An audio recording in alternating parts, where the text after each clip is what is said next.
Welcome, everybody. It's your boy, the Versace Stoner.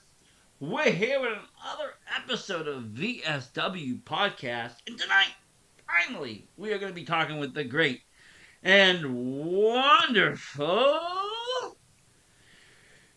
Rika Wildlee. I can't wait. We would wait. We had some, mishaps earlier in the week, and we ended up talking with the president of the JWO instead, TJ Tucker. That was a great interview, might I add. We talked a lot. We talked about KPW, its return, and all of that. But tonight we're talking to another clown, and this one's gonna be wild. Like I said, can't wait. I've been waiting for this interview for a while, and it's gonna be a great time. We're just waiting a little bit more. I'm gonna do a dab. Why? Why not? Right? Panama OG. It's that old Panama Red. And like I said, here at the VSW Podcast, we enjoy having a good time as much as the rest. And, we sometimes get caught up in the BS. But right now, we are putting all that aside, working with some great people and having, like I said, a good time. And just, putting out some, fun content.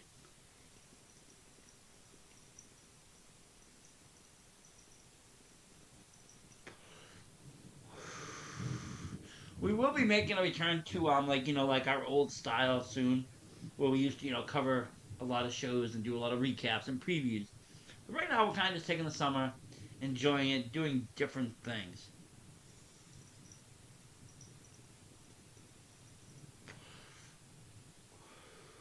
Sorry, I love my Puffco Peak. It is great. It's made all the difference in dabbing. But yeah, we're gonna get this interview started. Like I said, we've been working close with the JWO. They're into clowns, as you know. They've brought me in kind of as a prospect and given me titles and different things. Not belts, by my add. Just in titles as in keeper. But like I said, I love clowns. I'm a big fan of clown horror movies. I'm a big fan of clown, different things. So let's get the show on the road, shall we?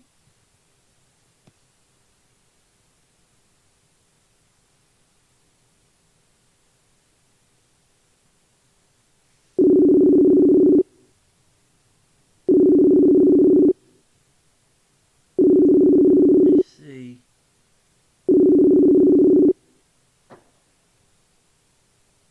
Hello, hello. Hello? Hold on. I Can have you to hear me? see what I did last time. Hello. Hello?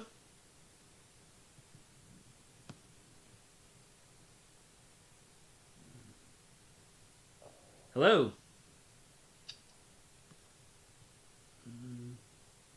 Can you hear me? Hello? Hello? Almost. Default microphone now. I want real tech audio. I can't hear anything. Okay, hold on. Hello? Hey, can you Oh, hear me now? yes, I can hear you. You can hear me. For some reason, every time I come on to thing, it keeps switching up my mic. But welcome to the show. Welcome, Thank you. Rika. We've been waiting for you. We like I was telling the audience that we had some time issues earlier in the week, and that always tends to happen with me when I have people from outside of New England area because for some reason I just think everybody's in the same time zone. Um, I understand. but welcome to the show. Welcome, Thank welcome. you, thank you. I appreciate it. Thank you for having me on and taking me to this part of the country. I've never been or been heard around that area, so I'm glad. That's great because we have a lot of great wrestling in this area. I mean, a lot of main stars in the industry have come out of New England. I mean, obviously, if you watch any WWE, John Cena, Sasha Banks, they've all come out of chaotic wrestling. That's in New England. But we also have a lot of talent now in AEW that have been, coming straight from New England. Limitless Maine has brought in a lot of talent. MJF was from there. Um, Oh, what? Yeah, he was their first champion. So I mean, we have a rich wrestling history and community in New England. And we're always looking for because it's so like that. Sometimes the talent pool is just the same. So we always when we see new people on radars, everyone's like, "Oh, let's look at them." And Well, you happen to be one of those people that have stuck out and really kind of been different. And people are like, "Oh, who's this?" Uh, well, I really appreciate it because that's the whole thing. Is I'm trying to be left to center, a little bit different, something that catches the eye. so now let's start. What brought you? How long you been wrestling for? Well, going on professionally 4 years. 4 years professionally. Okay, great. And what got you into it? What made you want Well, to do this? I've wanted to be a wrestler since I was 8 years old. Since I was a kid, I'm going to say it like this: I was obsessed. I had an unhealthy obsession with professional wrestling. Like nothing else in the world mattered, which was a problem growing up. But It is. I think it's a similar problem that we've all experienced, though, to some extent. right. But I grew up and I had a kid early. My son, I had him at 17, and from that point on, I kind of put wrestling on the back burner as far as an achievable goal or something that I wanted to do because I had to do the daddy thing first. You know what I'm saying? Yep, yep. Of course, I And understand. I have a kid now, but I had him later on in life. After I did a lot of my young son. He's turning 5 now, but I get that you do have to put things on hold, and even me right, going to shows and stuff is kind of halted here and there because family does come first always. that's exactly right. And I'm 33 now, and it's one of those things, man.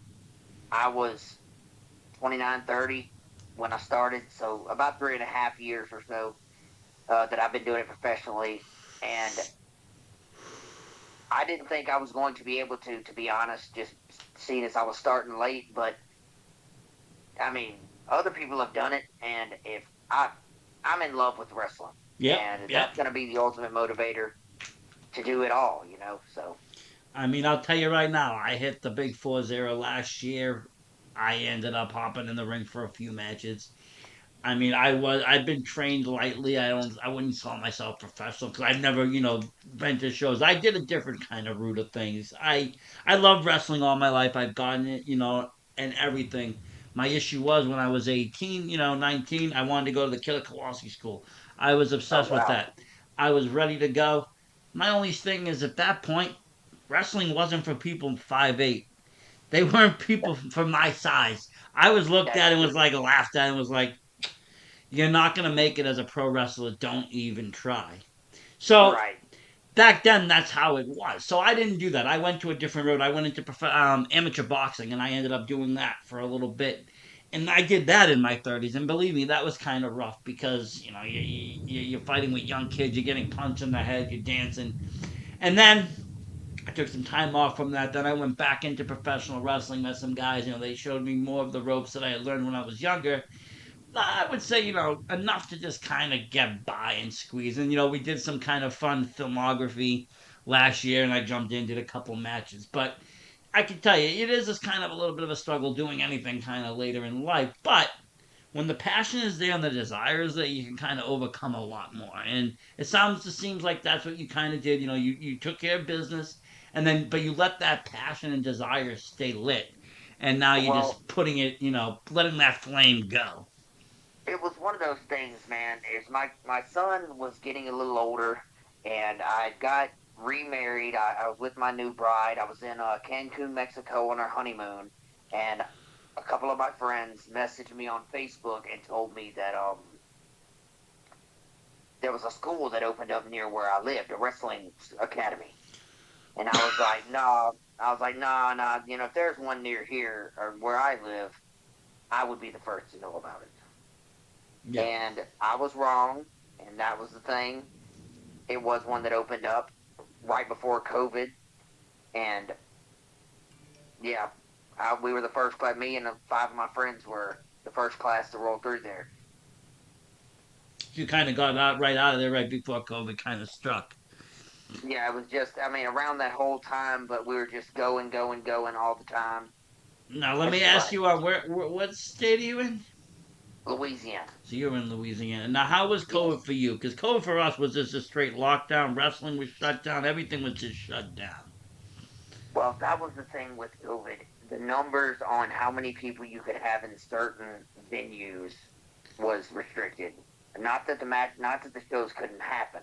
Well, that's nice then. Okay, so obviously, you're gonna get both sides. So I don't get into the politics of COVID. We just, I Right. just followed whatever I followed. But as far as wrestling, it kind of for the Northeast, it really got impacted because couldn't do anything, and then it started to become if you had a school, you could do kind of tapings. But it sounds like so you guys you had a smaller crowd size, but you were still able to run shows, so you're still able to stay Right. active. Right. We were still able to go train. We were still able to be put through the academy. We had to do so many months of training and all of this before we could become licensed and all this kind of stuff. Oh, so you have to get But licensed out there too. yes, yes, in Okay. Louisiana, you have to have license. You have to have blood work. Okay. So Louisiana is one of the most is I would say top five strictest states in the country when it comes to professional wrestling yeah. See, I on was what you can, you what can you and can and can't can't do. do. I would say Mass is probably one of the top five of like least restrictive. I think the only thing we can't do is run a death match. But pretty much you Well, can run wrestling anywhere. I sometimes get permits to run outdoor shows in a cemetery. They don't even use a ring. They just bash each other's heads in outside and near the tombstones. Um, right. Well, but yeah, but in some states, yeah, it is, and it goes through an athletics commission. You got to be licensed. You got to be healthy. You can't be right. on drugs. You got to actually Oh, be we've got an to go. athlete. We've got to go before a registered doctor, a registered nurse, or whatever before every show and get our, vitals taken and get all of our heart rate and all that kind of stuff. And yeah, it's a process. So it's kind of like But the boxing is here. Amateur boxing, you had a commission. You had to, and especially being older, you kind of had to be in the master division. You had to get that kind of yearly certification that said, "Hey, you're healthy. I can compete." right, I'm not right, on right. They any, were any kind of substances that are going to alter my, performance. I'm on, there is, that that's athletics exactly commission, right.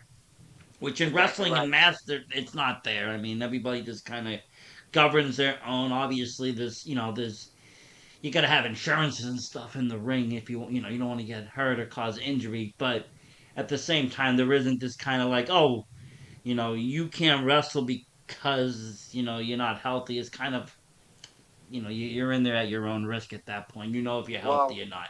that's that's the deal about where I'm training or where I trained at was just like you said earlier with your boxing. You were a little older when you started boxing, and you were boxing younger guys in this wrestling academy that I've joined and this wrestling promotion that I'm working for or that I'm working with. Um, they're really young guys that are agile as all get out, man, and they're just trying to. It's hard keeping up. I'm just gonna say that, but you have to.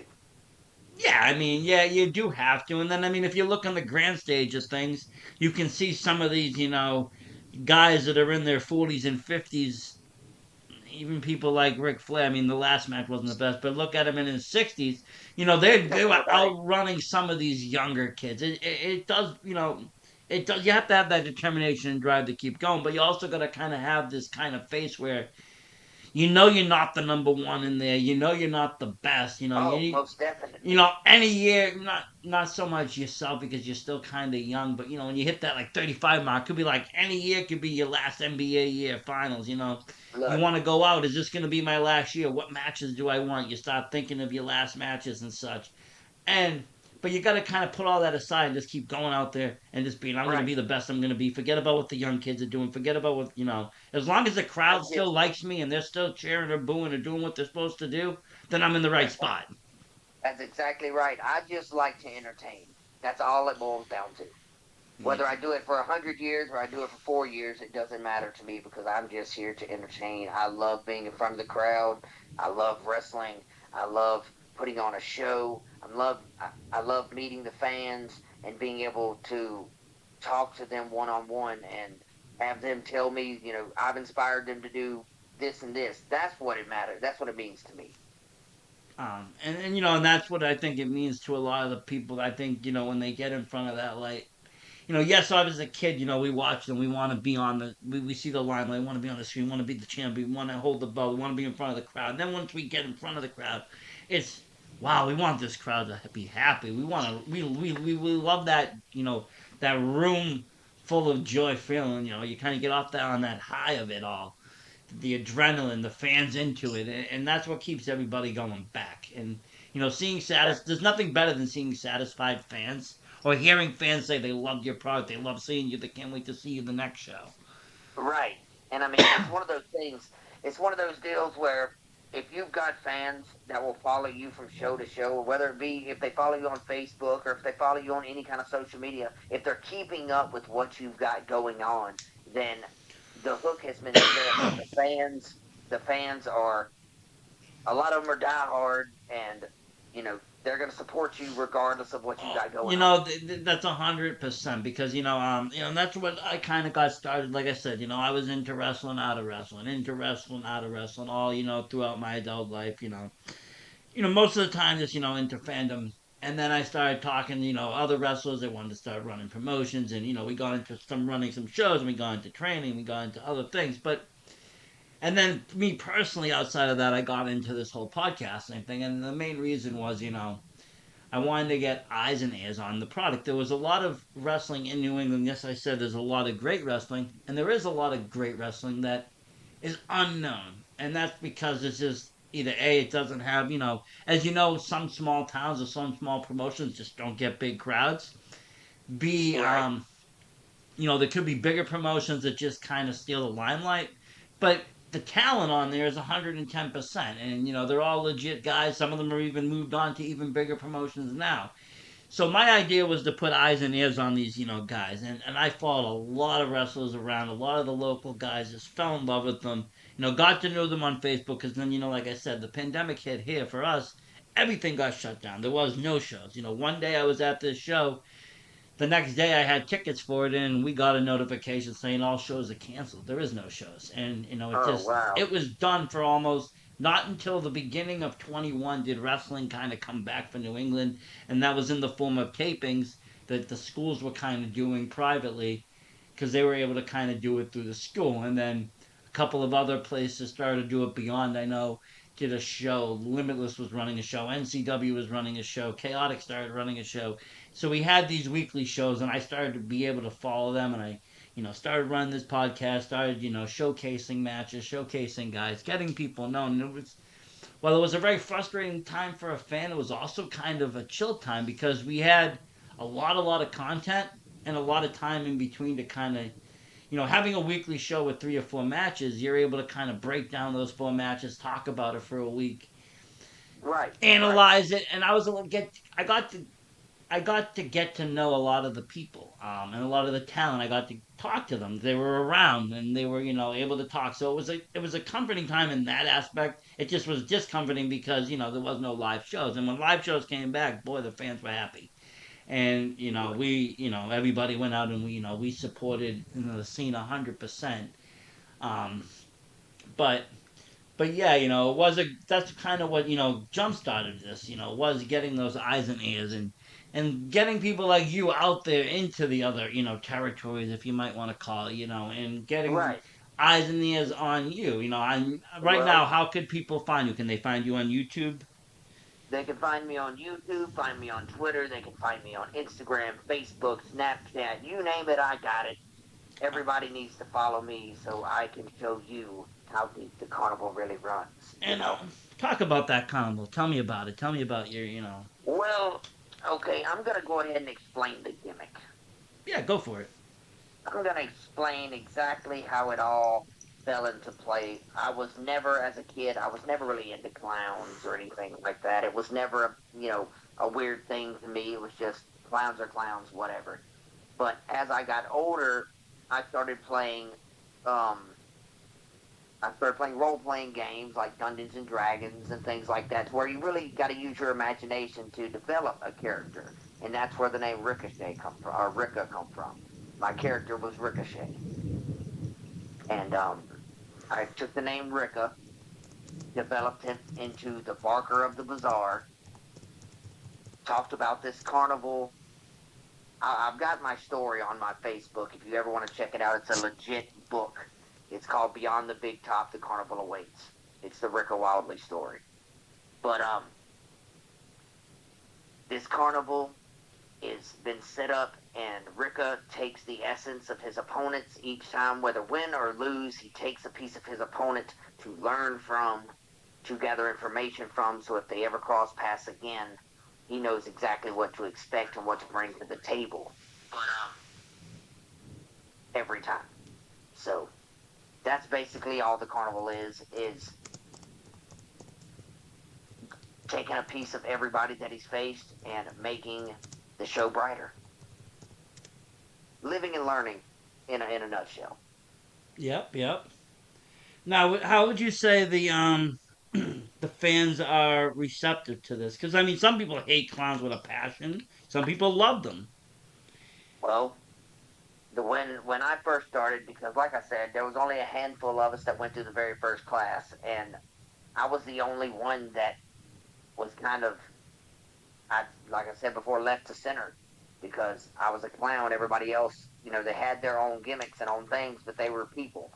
I Mine stuck out like a sore thumb, and I didn't really think people was going to adapt to it that much. You know that because it's kind of a gamble when you pull something like that. It's either they're gonna love it or they're gonna hate it. One of the two. There's Yeah, I really no mean, in because I between. mean, it's not something. And the things with clown gimmicks is they either do love it or hate because it's not such so much as an original, gimmick. You had things like Doink the Clown that just kind of Right. blew up. It's like, okay, this is Doink the Clown, and he can show up at any show, and the fans will just love him. Well, see, that's why I instead of going full on clown, like yes, I wear the clown mask and all that, but Rika is more of a carnival barker. So more, yeah, more I like a showman kind of. Yes, Yeah, but yes, I get like a ringleader, ringmaster kind of feel to right, it. right. He's more of a carnival barker. He's the one that brings the entertainment to the show. He's the one that draws you in. So by the time you make it to the show, he can show you the lights that you'll never forget. I like that. I like that a lot It's because that not. is It's not something about. different. Don't get me wrong. I love the wrestling, but I'm there to entertain you from the time I step through the curtain to the time I make it back through the curtain. Whether I'm cutting a promo, whether I'm in the audience talking with the fans, or whether I'm wrestling in the middle of that ring, my job is to leave you with the memory that you'll be talking about on the ride home. That's my goal. If I did that, whether it's your kid talking about me, how colorful and bright and flashy and blinky that clown was, whether it was him talking about it or you and your friends talking about it, you're still talking. That's all I'm worried about. Entertaining you and keeping you on the edge of your seat, taking you away from that bull crap reality that we all live in for 5 minutes. Yeah, and that escape, is kind of very important. I think a lot of people don't understand that wrestling is another form of almost therapy. It's an escape from reality. It's a way to get away. A lot of people Right? use it that way. They're stressed out, throw on wrestling or go to a show, get out of the world for a couple hours and get into whatever world that you're watching. And, Well, it's a great way to kind of release that negativity and, through a, a very kind of positive way. you look at it like this. Why do people watch movies? Why do people read comic books? Why do people read novels and things like that? Why? Because it's an escape. Same way with wrestling. Exactly, and that's Same way why with it. that's why I'm not kind of different. When I see like not when I see like wonky gimmicks and like weird stuff in wrestling, I don't kind of shy for them because I don't need it to be realism. I don't need it to be 100% real. There's enough Well, realism in the world. I like I've that said it. kind of like bizarre kind of just mixtures.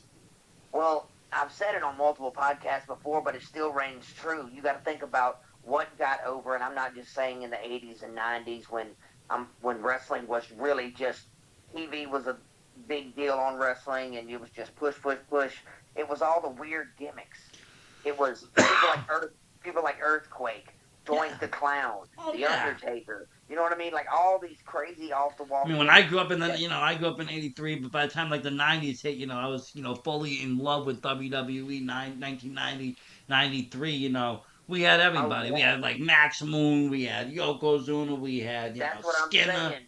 Everybody That had a character. It didn't matter, yes, and they would and just that's what come it out is. and A wrestle, and you didn't even ask, character, why is this guy wrestling? It didn't even matter. He was just a right? wrestler. Well, it's nowadays when it comes to whether it be indie wrestling or whether it be WWE or AEW or any of the big name companies, the thing about what draws people in is characters. And I understand that WWE has characters like Roman Reigns and Seth Rollins and things like that. But in all honesty, they're just people. They're no They, different than a Hollywood star. What right. actually got me back into the mainstream of wrestling was actually the Bray Wyatt. Bray Wyatt. Yes, that's what actually got me Exactly. back in. Exactly. Exactly. His Same. stories, his movies, his videos, his bizarreness. Same here. Same here, baby. Besides that, I really don't have the interest. I don't need to see, name characters and athletes wrestle. I can, do I like it? Yes, of course, but it doesn't have that same appeal as, as when I was younger with that. And even, watching WCW younger, I remember like Halloween Havoc, just loving the feel of these like monsters coming out and battling. Well, see, everything you're talking about, the feeling that you just said, the nostalgia, the just, oh my God, what are these crazy characters that I'm seeing? That feeling that you had then is what I'm trying to give to the generation of now See, that's because what they've never had it. And that's what needs to be seen, kind of. I mean, yeah, I get it. It's a different era, and they are beyond the kayfabe times, and that's fine. Oh, You yeah. can be beyond the kayfabe times. Guess what? We watch movies and we love movie characters, and we know the movie characters aren't real, but we still love the That's movie exactly characters. right. So it's the same thing. Yes, You know, 100%. you got to look at it the same way at this day and age, and that's fine too. And like I said, you got, like I said, you can bring these kind of weirdness back into wrestling, and it doesn't have, it can be fun. Wrestling can be fun again, Oh, yes. Oh, for sure. you know. And Well, sure, it can I be like, serious too. It can be both. It can be a good mixture, and that's, good storytelling is, a range of emotion. oh, yes. If you can draw them in, if you can have them invested emotionally into what you've got going on, whether it be you working your way toward a title or you whatever the case may be, your story, if you can really get them invested, then they'll come back every show. They'll follow you on everything just to keep up and see what's next. Where you're going to be, where you're headed, who you're facing, just because you. And that's one benefit that everybody has today that the wrestlers in the '80s and the '90s didn't have. You can Right, connect with the fans on so many different levels. Whether it be through social media, whether it be through even I feel like even meet and greets and stuff. And after there's more shows now, more indie shows than there was when I was younger, definitely. So there's more right, chances to meet your local stars. You have all these, but like I said, you have all these tools on the internet to use and kind of hey, follow me on Twitter. Hey, you can see exclusive stuff if you follow me here. And this and that. right. And kind of just gets them to draw into your story. And if you're really good at it, you can write a storyline just online. And, that's kind of Well, what, Bray did. He kind of just, had little, little secrets and little, clues here and there. And you kind of watch the show and you follow along and it's very immersive. And all of a sudden, you're following along. And, that's how you yeah, get a before crowd. you know it, you're invested. You're Exactly. You're invested. really invested. You want to see what's going on. You're buying tickets, and I've been like that. I've gotten, locally invested where I'm driving from, I'm in Mass. I'll drive to Jersey because I want to see the show. Um, Right, it's a good right, 6 hour drive, but I want to see the characters. I'm not even invested in the show. I'm invested in, one or two characters. right. I Um, want to see them wrestle. And that, I can't tell you how many parents have, Rika is a weird character because he comes off as scary, but he's not. that's just because, like I said, that all clowns just get that portrayal. I mean, just because of like movies like Ed and Terrifier and such. And clowns just Right. do scare people. A lot of people have phobias. I remember, we had a girl in one of the promotions we were running. She was wrestling for us, and one of the other characters, he plays a clown. Um, they were testing the music, and the music's kind of like this weird fun house, and the music drops. He comes out, and I look at her, and she's trembling, shaking, and she has this phobia of clowns. She had to leave. Oh We man. eventually got her out of it and got her, and she was, ended up actually having a match against him and so forth. But, in that very beginning, she was terrified of this clown. And I was like, oh. Well, that was the whole real point of the lights. Like the lights on my jacket, the lights on the top hat, all of that was to break away from that dark stigma of clowns. Kind of brighten it up and back to what Yes, kind of clowns can be. yes, yes. To where you don't. There's no way you can look at me and think I'm scary. I'm dark. Yeah. No, and that's great, and like I said, and that's a good, that, and some people might, take the clown as being a dark character, and some people, and that's fine too, but overall, it's a very, light character, which is great for an overall general fan base. You don't have to just play to one kind of crowd. Well, that was kind of my whole deal with building Rika as this clown type gimmick and all this stuff. Is you've got people ask me what my finishing move is or what my signature move is or whatever, and my finishing move is called the Big Top Yeah. because I wanted to hear the announcers and the fans say Rika Wildlee setting up the Big Top. Yep. Because that's what you do. You set up a Big Top. Yeah, and that starts off the circus. That's what starts off the show. Right, right. And I'm from your town. That's where I'm billed from, your town. Yeah. Because that's what a carnival does, goes from town to town to town. It's little things like that that keep people invested because every time I go somewhere new and they go, he's Rika's from your town. And they're like, wait, what? Yeah, exactly. Exactly. And and not to mention, I mean, that's where wrestling got its roots, the carnival. That's exactly right. I mean, Bringing it back home. we can't forget that. And that's what it still is. It's still a business, and it's still a conny-like business. I went to a carnival the other day, and honestly, some of these guys that were trying to get me to play their games, they would be amazing promo workers behind the mic, because Oh, I bet so.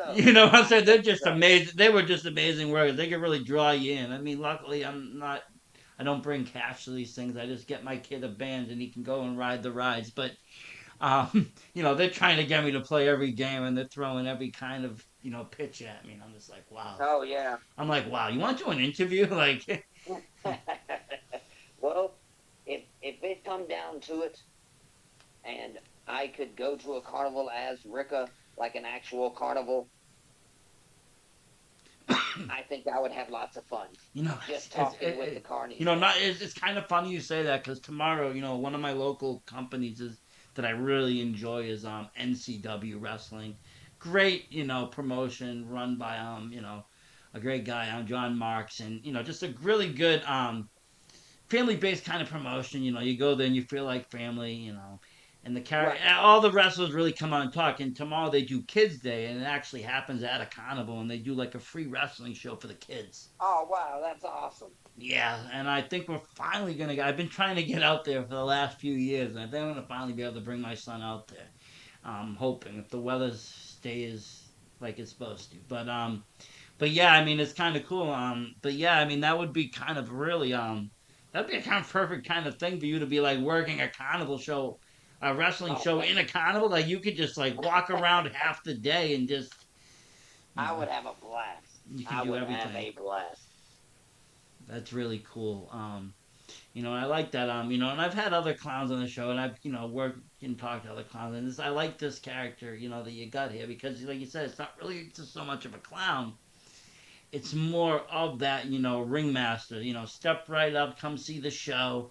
That's it. I'm the draw. And that's what, and I'm not going to say that as I got a chip on my shoulder No, either. no, you're the guy outside the tent screaming, come on, Yes, the barker. get over here.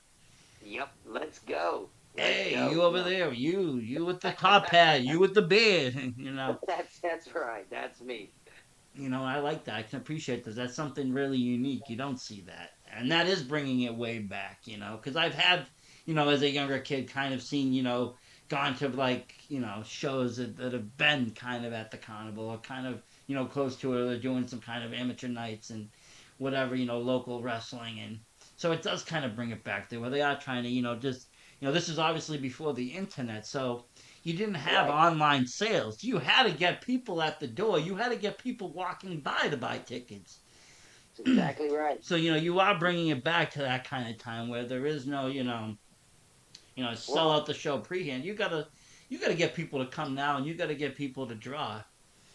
that's exactly right. And they know exactly what to expect by the time they see me because, I mean, I'm already super bright at the door. The Yeah, I mean you gimmicks got are, all those the gimmicks colors, and there. you're just sticking out regardless. Right. I Now let mean, me ask you, what promotions do you work for, or are you working for? right now, there's a handful that I'm working for. Mainly, I work for United Wrestling Entertainment, and that is out of Central Louisiana, around Alexandria, Louisiana.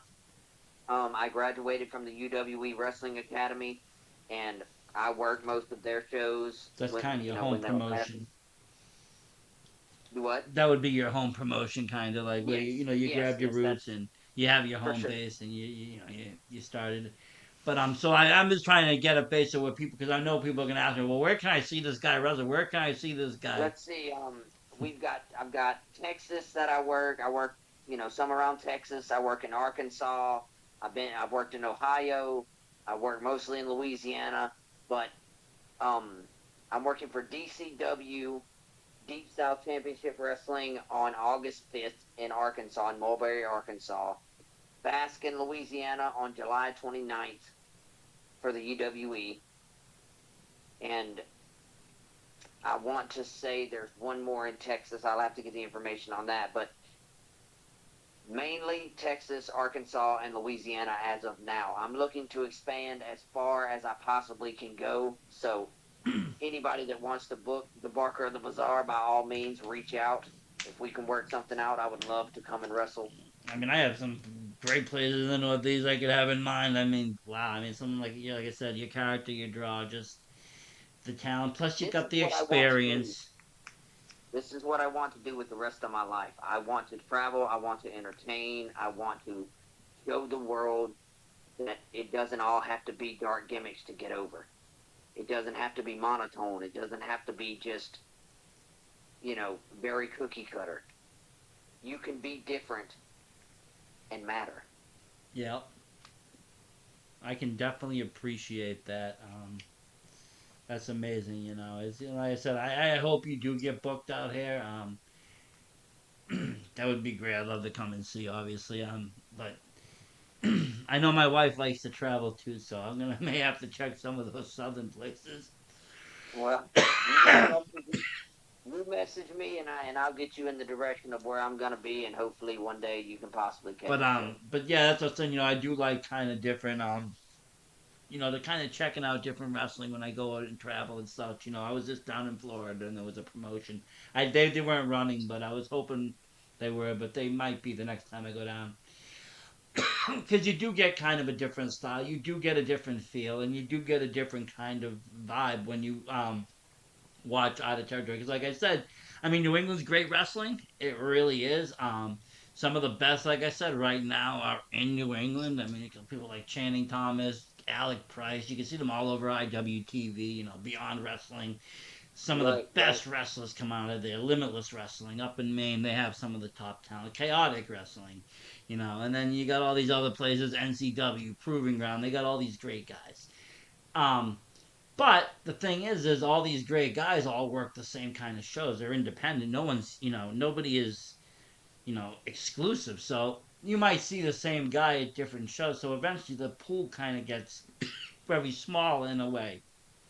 right, right. So And you, and that's what people are wanting now. And I mean, whether they're talking about it or speaking up about it, they need different styles of wrestling and different styles of gimmick and different styles of promo work, because no matter how different everybody's trying to be, it all sounds the same. Eventually, yes. After over the time, Eventually, it sounds the same. while everybody working together, show after show, it kind of just becomes uniform, and it's like, oh, Exactly, exactly. And that's why you've always got to be moldable. You always got to be able to expand and do a little something more that they wouldn't expect. You know, keep them on their toes. let me ask you: you got merch for sale? Do you sell merch? You sell shirts and Yes, yes, stuff? I do. I'm on Pro Wrestling Tees. You can go search Rika Wildlee at ProWrestlingTees.com, and you can buy a T-shirt if you would like a T-shirt. You can message me personally on Facebook, Twitter, Instagram, Snapchat, all of those, and I can point you in the direction of my personal merchandise from me, because I make some of my own stuff. Me and one of my partners, we make most of my merchandise that's not through Pro Wrestling Tees, but You should send me those links later. oh, I definitely will. I'm I a t-shirt. definitely, definitely will. I'm an indie t-shirt collector myself. I love t-shirts, but I also love kind of just just merch and stuff. I think merch is just a great way to kind of connect with wrestlers you like, but also support them in a way that is beneficial to both people. Um, Well, the fact that somebody in New England will be wearing a Ricka Wildley T-shirt means a lot. oh, I'll So, rock that. I mean, and that was funny. Like I said, like during the pandemic, honestly, like I after I started seeing all these people not with no work, because they're not wrestling, they're not having it. No one's having it. No one's able to travel. WrestleMania just got canceled now in April, and almost all of New England had all that shows booked that week. So right. I started doing this thing where I was buying random PW. Going to Pro Wrestling Tees and buying, a random New England shirt. I'd have people list their shirts and I'd just pick one at random and buy them. I got shirts in there. I don't even know some of these guys, or I never even met them. But Wow. um, but yeah, I mean, I do love the shirt thing because, like I said, I feel it's beneficial. A, you get a shirt, but B, it's also a promotion for the wrestler, but also it's cash, a little support, depending on how you get. I mean, I know Pro Wrestling Tees doesn't give the best commission, but it's something, I agree. and like I'm a creator, I get that, and like I sold art, I'm an artist, I've gotten art, I've done writing, I've sold writing, and some of it, the commission is only very very minimal, but for me, it's more the satisfaction that something I created by hand is getting sold. That's exactly right. Because I mean, every logo that you see on a T-shirt, other than like maybe one or two, I've created. Every video that you see that you'll see on my YouTube or whatever, as far as promo work, I've done all those. I do all my own editing, all my own promo stuff, all my own merch, pretty much, other than Pro Wrestling Tees. Yeah, but It, you that's know, great. you That's gotta wonderful. put yourself out there. Nobody's gonna do the work for you. Especially in today's age, because there is so much in your face digitally. It is important to kind of have that kind of online presence, regardless if you're gonna be present on there or not. Find some way It's to a automate tool, it. man. Find a way to automate it. Just get yourself out there. Get a tweet out there a week or whatever, an Instagram out a day or whatever. You know what I'm saying? Like, because there is so much of that out there that people are just, that's where they're finding their superstars. That's where they're finding the connect. Well, and that's the thing, just like I'm going to use this interview as an example. Me and you would have never crossed paths if it wasn't for social media. No, I would. I mean, I don't think I would have gotten to the reach of your territory. That's And that's what maybe I'm by saying. a certain time, but it would have taken me a lot longer and a lot harder. Right, right. But that's the beauty of social media. Even though I know a lot of people are anti-internet and anti-social media and all this kind of stuff, it is the biggest tool in the world right now as far as what you can do and who you can reach and who you can cross paths with and do what you need to do to promote yourself and all of that is the biggest tool. Why not use it? It is, and and for 90% of the time it's free, and it also can actually make you a little cash if you're savvy at it. A lot of places will monetize you if you can kind of get that following and get those views up there. I've been Very true. graced by that presence and lucky enough to do so in such places. And I've actually taught some people how to do it too. Just be like, listen, I can show you just how the basics work, because there's no reason why that tool can't be there. And it's a great way to self promote. Throwing your videos up on YouTube, throwing your videos up on Reels. Promoting yourself. Mm-hmm. Because I'm going to tell you right now, today's promoters, they're not going to promote you. They're going to promote the show, yes. If you're their That's champion, they're exactly going to right. promote you. But if you're the mid card or the bottom guy, they're going to mention your name, but they're not going to push you. You got to push yourself. You got to get your own fans. You got to get your own crowd. There's nobody that's going to do that magically for you in this industry. You're not a That's WWE superstar where you get this free kind of fan base that just kind of appear out of nowhere. Um, very true. the indie scene don't work that way. If you don't put yourself out there, you're going to be like the rest of the thousands of others that sit back and wait to be called for a booking or Hey, wait to be called for, yeah, well, I you mean, you know, might get that booking, you might be that reliable guy, but you're gonna go to the show. You might sell one shirt here, you might sell one shirt there, but nobody really remembers you and nobody knows who you are. And I mean, exactly. and you can be the best dude. It's just you're not putting yourself out there. No. And people can tell, wrestling fans as a whole can see through a gimmick. If you don't believe it, they won't believe it. That's the whole basis of the Rika style that I've acquired over the years is you have to really immerse yourself in your gimmick. You do, and there's one guy from the England I'll say that really struck out on that. There's a few guys, and you got this one guy, Sidney Bacabella. He stays in gimmick like 99% of the time. He does managerial work, he does commentator work. He's done some wrestling here. He used to work for Chikara. He's done a lot of work out there. But look at other guys too, like Anthony Green. He made it to WWE. He made it to AEW for a little bit.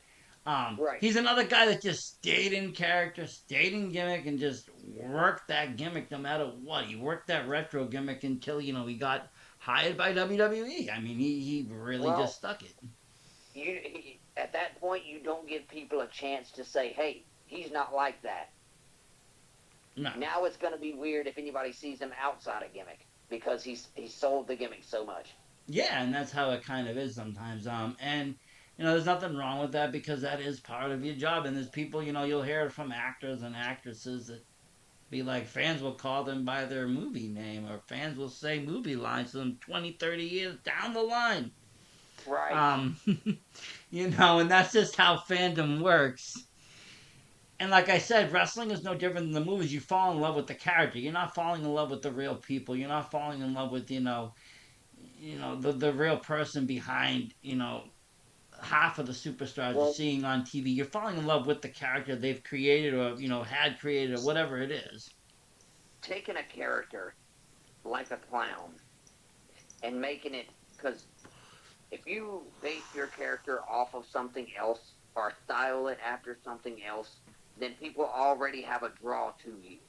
But coming up with something original or that's kind of off the wall and people wouldn't expect and stuff like that, you really have to kind of teach them how to take you, without actually teaching them. You know what I mean? Yeah, definitely, definitely. And whether it be in ring or promoing or talking to them one on one or whatever, they see the gimmick first, and then you're like, okay, because kids will be like, kids definitely will be iffy coming up and talking to me. But I'm like, look, man, I'm good, I'm cool, da da da da. Yeah, they don't know. I mean, they see the clown kind of gimmick. The thing is, they don't know if you're the baby face or heel at first, and they Oh, kind of right, like, right. But once they shake my hand, I chat with them a minute. I give them a high five, whatever, maybe a little light off my table. I'm just completely over the moon. because Just now the you happiest kid in the kind of world. got this kind of, not that it's a dark character, but it could be a dark character. It's a darker side character, but they're interacting with the kids. They're being cool. They're being fans. They're showing the kids, not everything that's dark is kind of scary. That you can trust Right. me, and they're all into this, and they're you got this kind of now new fan base because, like I said, it's not off this dark character. It's off this bright character actually. Um, Well, just like you were talking about earlier, I want to make sure to give these kids the same experience that we had when we were growing up with the characters that we saw in wrestling. Yeah, I mean, like I said, I could name go back. I remember watching it growing up. You had people like Andre. You had people like you said, Earthquake. You had these names, these big guys, huge guys that would just come out, and you'd be like, oh my god. is this even humane? Back then, you're a little kid, you got people being, you know, built at like 300, 400 pounds, 7 feet tall, and you're just like the giants. Yeah, they are huge. Oh my God! And you see these big muscular guys. I mean, now you do got people 5'8" wrestling, and it's fine, and nobody cares. But back then, it was just all muscle, big, tall, huge, over the bigger than life characters. So and they would build them even bigger than they were, and you just like as a kid, just like oh my God, and you had these notions in your head of what a wrestler was, and just like Exactly. and these characters coming out bizarre, whatever it was, like Papa Shango, and weird, voodoo character. You had Kamala, running through, and that his character ran through 80s, 70s, 80s, 90s. For sure. One of my favorite characters growing up, I just loved him to death. And I still don't know why, but I met him a few times too. Is George the Animal Steel? He was always one of my favorite. Oh, that's Just awesome. so bizarre, but he would just rip the turnbuckle apart. He had the green tongue, different than everybody else. Um, kind of in between that golden era of wrestling, but then he was just jumped into that rock and roll kind of style of wrestling. He was just just different. Just something different, and that was the draw. And that was the draw. Like I said, I kind of followed him right, until his career ended, and even after, I went collecting figures and such. But, and that's what it is. Those different characters throughout wrestling timelines have really stuck with me. And like I said, if it wasn't for Bray Wyatt being different, I probably would have never started watching WWE again. Right. If it wasn't for AEW coming out with some different things, I probably would have never started watching them. And even them to me now has kind of gone a little the same old, and I'm just like kind of looking for something a little different. So I tune into now, more indie stuff more than ever. But because there are those different characters, especially if I go on IWTV and just find something random, something that I've never seen, um, Yes. and something that's not from my state. But yeah, like I said, wrestling is at a good point right now though, where there is something in it for everyone. Right. Whether you are, there's no set demographic for wrestling where like a lot of people say Attitude Era was the best, and it was in certain points. I can agree because I was at the right age for it to be, at that prime. You're hitting puberty, you're getting all this, sex stuff coming in, girls. They're doing Right. the Right. jokes. They're Right. doing jokes that are for your age, and they're just funny. But it is only that demo that it was hitting. So if you look at wrestling as a whole now, there's something in it for everybody. There is, girls that love wrestling more than the guys. There's guys that love wrestling. There's kids that love wrestling. There's older people at the shows. There's younger people at the shows. There's no For set sure. demo now anymore for wrestling. So there is something in it for everyone. Oh, most And it definitely. sounds like you Most found a definitely. character you can kind of like anybody could invest in you. Whether it's someone like me who really roots for only heels, but you have like kind of this cool, darker, good character that I probably would be invested in because it is kind of like darker. Where you'd also invite, those kids that love this, lighter, brighter character that you're not scared of you, they'll love it. There's all these people that will just be in love with it. That's good. They, That's something that's just important because you are trying to while you are trying to entertain, part of that is trying to just find your fan base and kind of right. just Right. maximize that. Well, when you come to an indie show, you've been to a lot of them, but when a newer fan, or whether it be a kid or an older person or whatever the case may be, when they come to a show and they see all these wrestlers, they're coming to watch this wrestling show, but they don't know any of these wrestlers. They're basically no names. You know what I'm saying?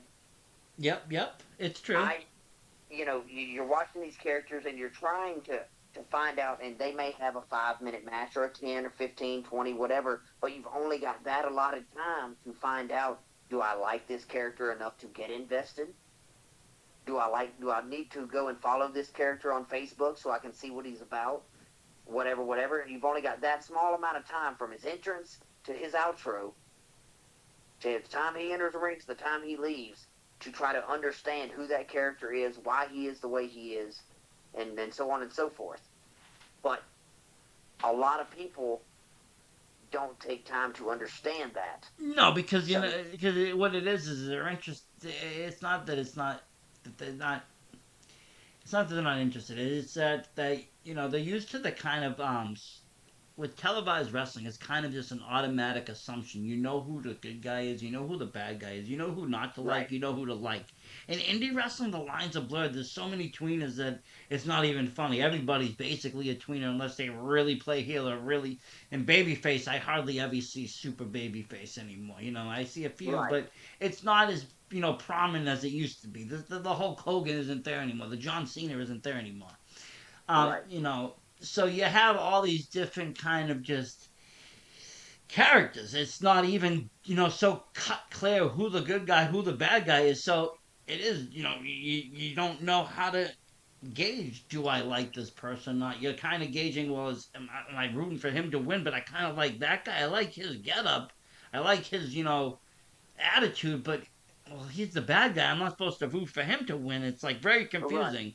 See, me, I, I, Right. I fell in love with a lot of the heels in the local scene. Just guys like Dirt City Murder Crew, Mike Montero, um, guys who were just not supposed to be the good guy. Even Sidney Yeah. Bacabella, one of my favorite managers, is hated across New England as, a heel. And I love this dude. I think he's hilarious. Tony Spencer's another guy. He's hated. People boo him. They hate the guy. I think he's one of the funniest guys on the mic. I talk to him and I praise him as, he's a good dude. So for me, a lot of the heels I think do a good job being what they're supposed to be. And it just makes me like them even more, even though I'm not Well, supposed to. Um, that's good because that keeps you invested. It does. Like I said, I traveled, from here to Jersey to see Sidney Bacavella wrestle just because I never seen him wrestle in Chikara. And, it was a 6.5 hour drive, but it was worth it for me because I was invested. And, that is the importance of gaining fandom. If you want that, kind of investment, you'll get it out of the fans. It's there. It's just getting them Right. to that point. It's true, but like I was saying, whether you are a heel or a face or whatever, you could put Rika on the card at the first match, opening the curtain, or you could put him on the main event. And my ultimate job is to leave you with something to remember. Whether I'm first or last or whatever, if I had a crap match, you're going to remember the lights. You're going to remember the bright, blinky, flashy stuff because it's different. Oh, You know, definitely. And that's what I think is gonna be. That is the difference. Because it's something that sticks in their head. They'll go home and be like, hey, even if they don't remember, they'll be like, hey, remember that duel with the blinking green that's lights? exactly right.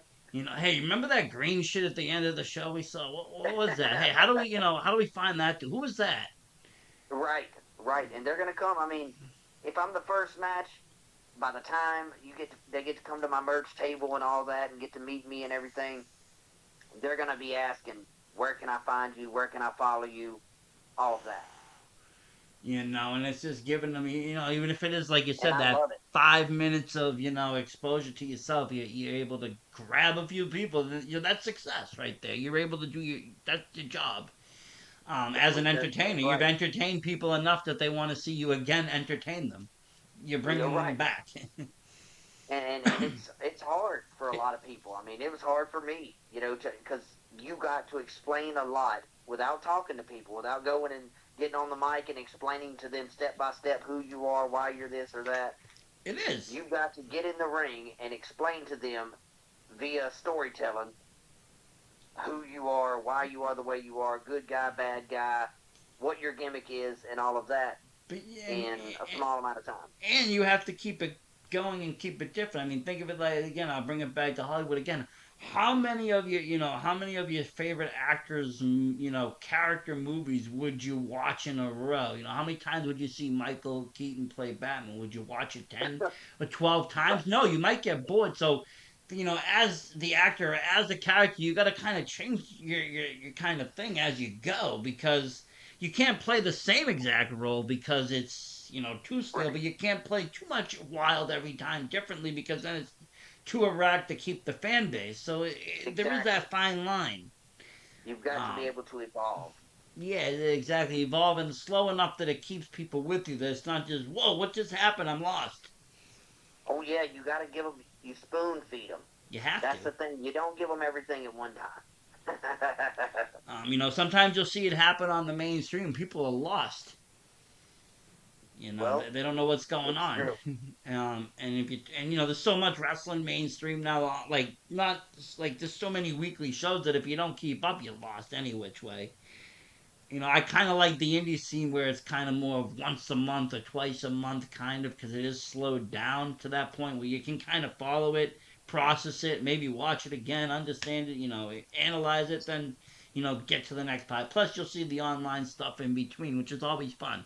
I love watching wrestlers interact with other wrestlers via Twitter or Instagram, whether they be digging at each other or praising each other. The kayfabe is strong on social media a lot of the times in the indie scene anyways, and it's great to see that because it's a fun way again to interact with superstars. You can have your say, you can give your days, you can do whatever you want to do on there, and though most of the times they respond to you, and you kind of do mark out at that, when your favorite wrestler responds to you on social media, or even if they follow you back, because it means that they respect you as a fan, they like you as a fan, and it Well, gives you a good feeling as a fan to go and see them again.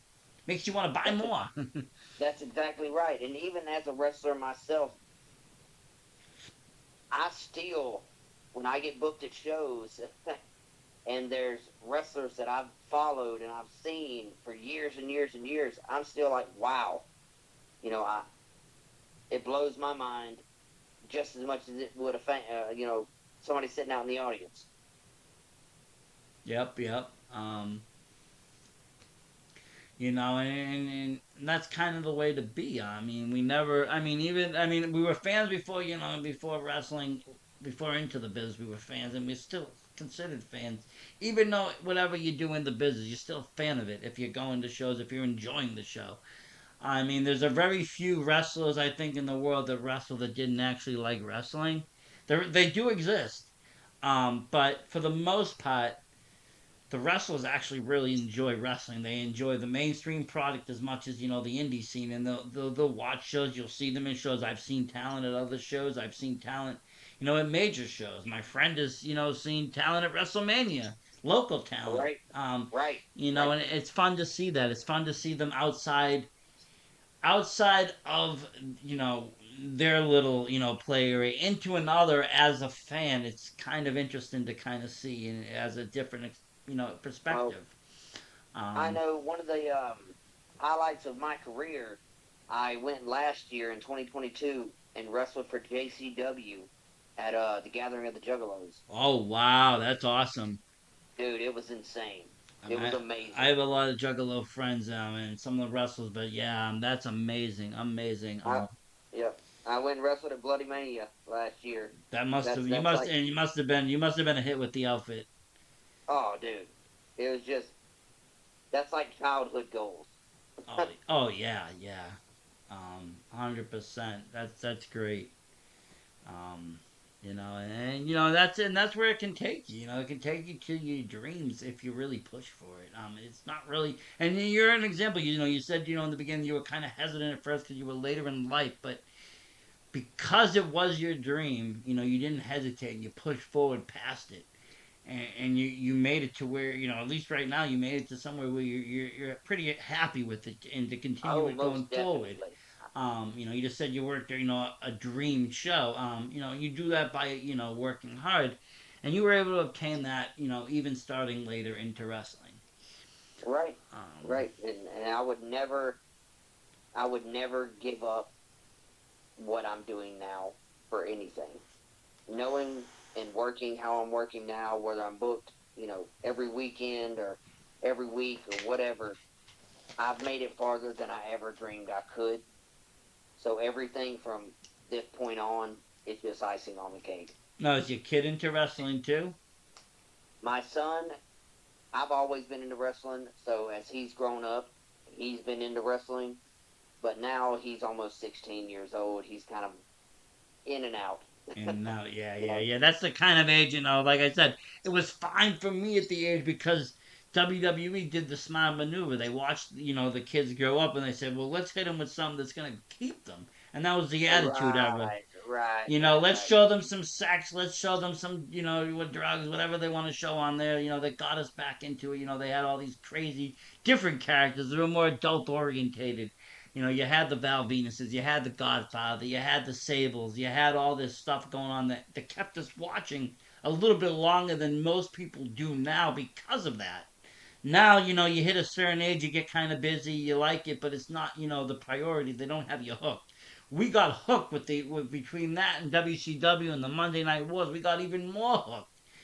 And they hooked the Right. fans really big then. I had adults, 30, 40 years old stuck on their TVs watching which one's going to be better. Never mind the kids. That's Um, exactly right. so, they were very smart with what they did at that time period. Where now, yes, at about 16, they kind of do very off. My kid's 5; he loves it. He liked to see me. We did a very off show where we wrestled in a UFC cage, and he got real happy about it. He was wild over it. He was That's real, awesome. but I'm hoping I can get him out tomorrow. The weather's good because he hasn't been to an official real show yet, and I think he'll enjoy it. We watch TV. He's a fan of the old WWE. His actual favorite wrestler is Big Boss Man. Oh wow, Yeah, he's funny like that's that. awesome. He loves the police. Always like Big Boss Man is my favorite. He'll make me like find all the matches on the network. that's But rare. That's rare. A kid his age knows Big Boss Man. well, I mean, I'm a big collector of figures. So when he was going through my figures one day and he saw the one in the box of the police officer, like, who's that? He was in love with the police. I was like, that's the Big Boss. He's like, I want to see him. Yes, So I I love threw Big him on. Boss Man. Yeah, I threw him on the TV. I found his match against Nails. I found one against the Mountie. I found a few of his other ones.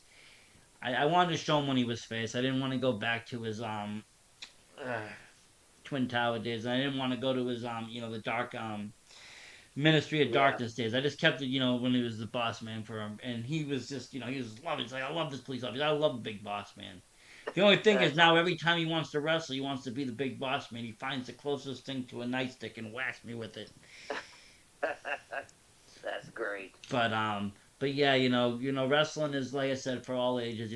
We were kids when we got into it. I would show the same to my kids. I show them the stuff that got me into it.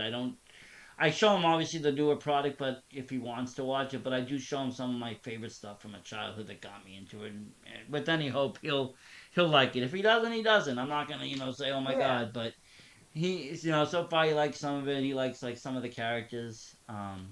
Seems to be more of the old school.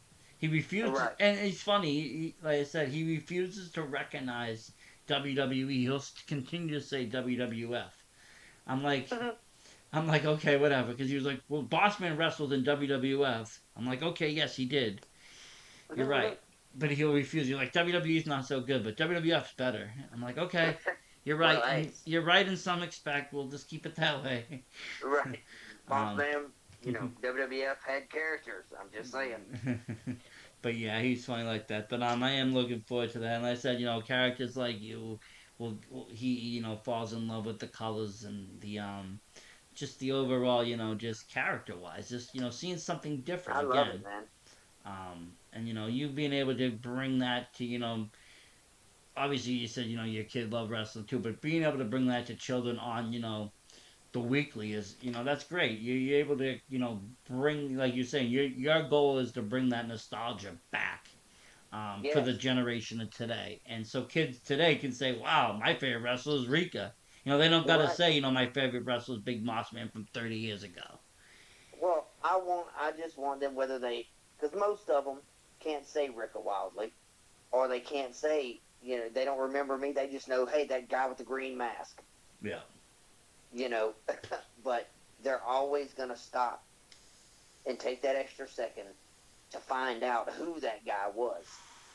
And when and where can I see him Yeah, next? when and where can I see him next, and where can I find his stuff online, and can I get a T-shirt or an autograph I or mean, I'm something? already ready to, after this interview, gonna check out your PW t-shirt. It's online. And hopefully you send me a link of your private stuff.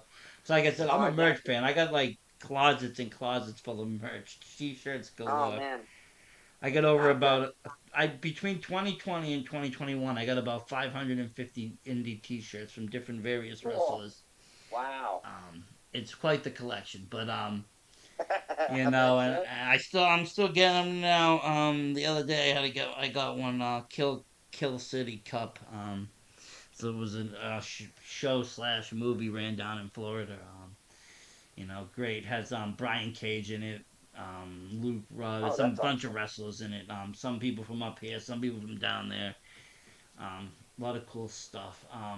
But yeah, I'm big into like kind of these. I'll get into these shows. Like I was big fan of Fear the Gay Agenda. It was a No Peace Underground show done down in Florida back a couple years ago. It had no ring at all. They did it in a stage. Um, I'm on some of the shows they do out in Chicago. I'm a big fan. Black Label Pro, I think it's called. They do like two or three stuffs cup stuff. I like kind of that kind of wrestling too. Like I try to really vary what I watch. As far as the indie scene, but Right, right. you know, Well, but it's gonna be like I said, a lot of fun kind of now checking you out, checking out the promotion that you mentioned, getting into something all new. I'm hoping I can follow them online or there's a somehow. lot. There's a lot going on in Texas, in Louisiana, and in Arkansas for that matter, as far as indie wrestling goes. And I'm not tooting my own horn, but I'm also telling you about these states because there's a lot of hidden talent around this area Oh, I'm that sure there is. I'm sure there people are is. sleeping on. Because I mean, I know there's talent all over the country. Don't get me wrong, but there's some guys that I follow from down around this area, and some I've worked with, some I want to work with, but are just top notch. There's no reason they shouldn't be like mainstream. No, it's true. You know, The only thing I've noticed, and I will give a lot of promoters benefit of the doubt, is back last year the the prices of gas and travel went up that extraordinarily. So that it's is the deal. very That very hard to sometimes. I knew people that wanted to get talent from across the country, and all of a sudden had to cancel because it would have cost them way too much money. It was a total loss for everybody.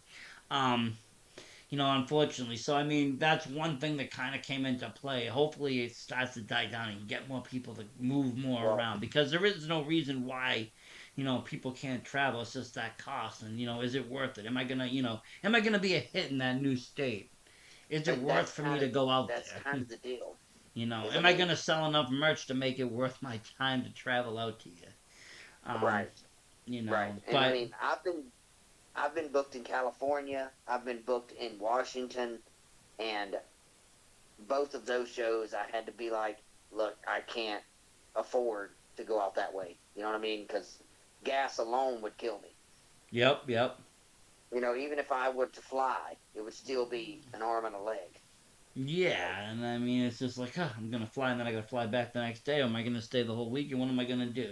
And right? Am I going to sell enough merch and be, make enough up there? and then it comes to, well, should I find two other shows to work and work three shows back to back to back? Well, I make at You least enough know, money to come home. crazy as that would be, I would love to do that. If I could work back to back shows somewhere, I would love that. It's funny though, but it happens, and I've seen people, and they'll travel too. Like I remember, 2 years ago, I went to Maine. I saw two people wrestle, and then the next day I went to Jersey. They went to Jersey, and I saw them wrestling again that night. And they were like, "What are you doing here?" I'm like, "What are you doing here?"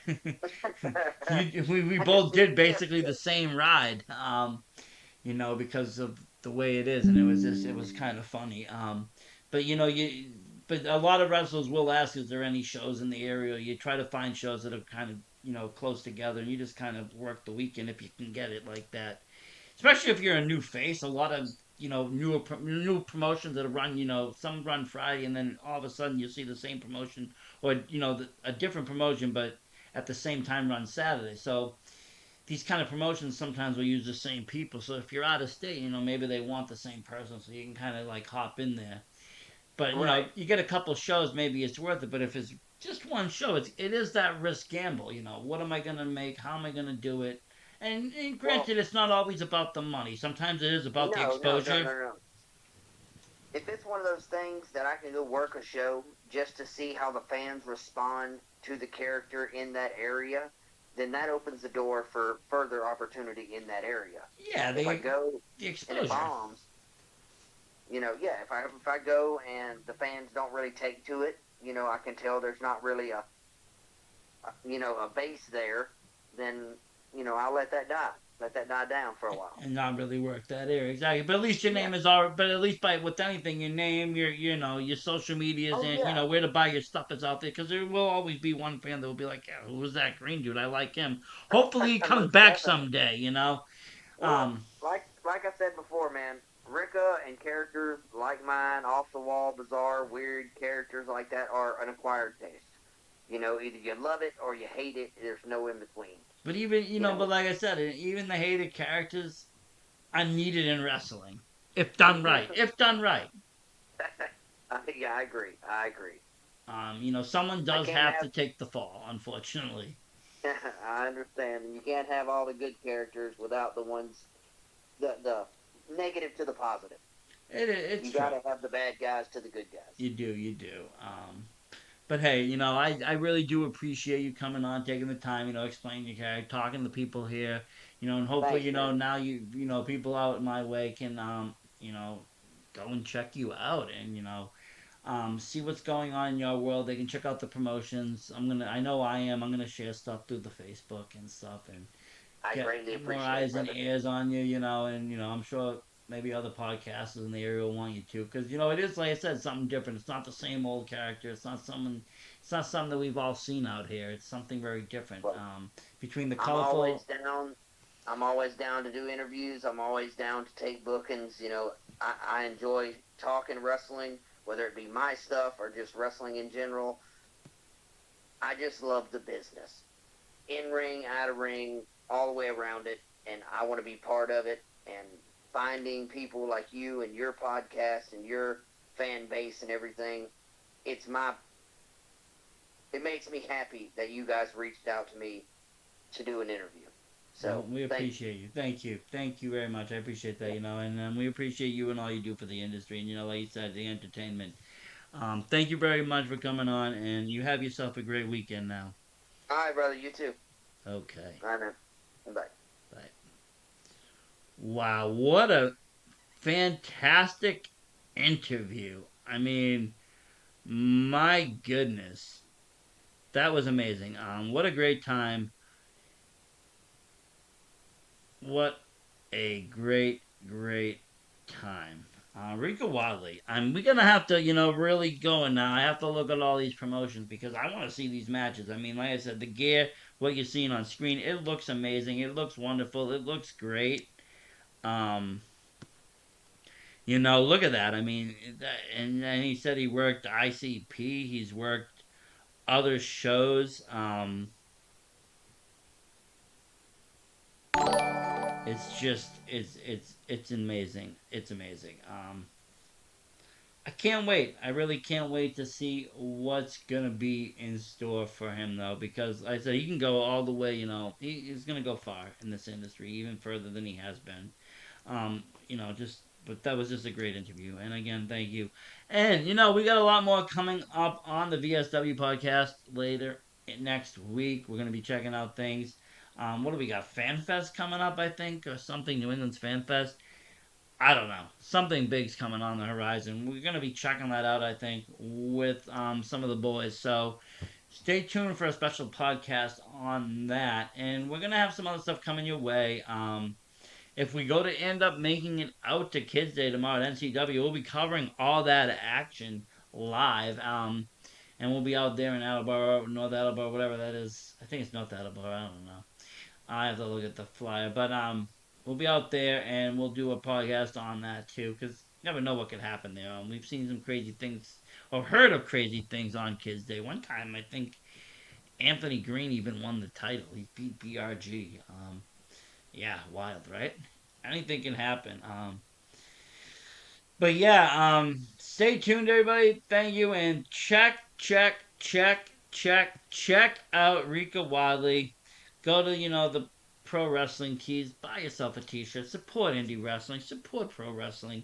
Support these guys and girls that go out every weekend and give their heart out for us. For whatever it is. Buy something cool. Thank you.